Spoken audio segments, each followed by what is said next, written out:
basically said if you have above a certain slope, Right. you have to engineer it, and it was like, if I do that, it's not worth planting. So Right. I said, okay, I'm going to plant it, and I wanted to do it in such a way that there wasn't problems with erosion. So basically, you can't farm this with a tractor. Everything has to be done by hand. Right. And each of these rows, the terraces here, these are redwoods, but they're it's sort of a pygmy redwood forest. Right. Because we're right on the edge. We're actually wetter and cooler than the other side of the valley. Huh. So the redwoods sprout, but they grow kind of stunted. Right. Because we're on the western side of the valley. Yes. Right. So this is a little bit of Petite Syrah, about 1% Petite Syrah, which goes into the... Head prune? Yeah. Oh. So people are still planting that way. Yeah. Right. Okay. The downside is you limit yourself to the amount of crop. Right. But with quality Petite Syrahs Infidel, you shouldn't get over that crop anyhow. Right. So it's... Right. This is about 300 Viognier. Okay.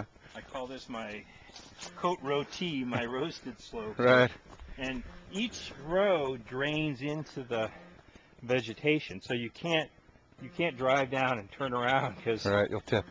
well, it's dead ends. Oh, right. Oh, I see what you're saying. So Did you terrace this? yeah, You had to. What's the soil? it's very ancient alluvial soil. Okay. It's a lateric soil that it's red because over hundreds of millions of years, this is old seabed that was then raised up when the Pacific and continental plates, and for hundreds of millions of years it's been weathered, and the iron and the aluminum stays behind, and it gives it the Right. reddish color. Right.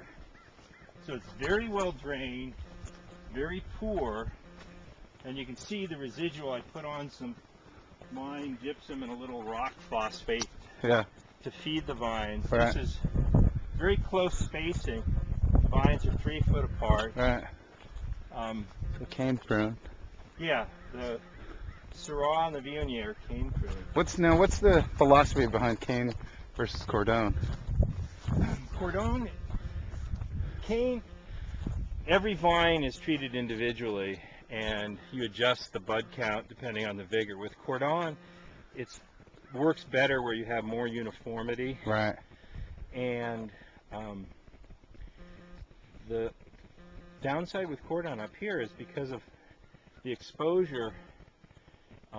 If part of the cordon starts to decline, Yeah. you lose more. With cane pruning, every year you're renewing the cane. Right. So Right. because of the variability, Yeah. I like cane pruning because Minimize your risk. yeah, More control. and it's slower to prune. You have to give it more thought, but each vine is matched to its own vigor.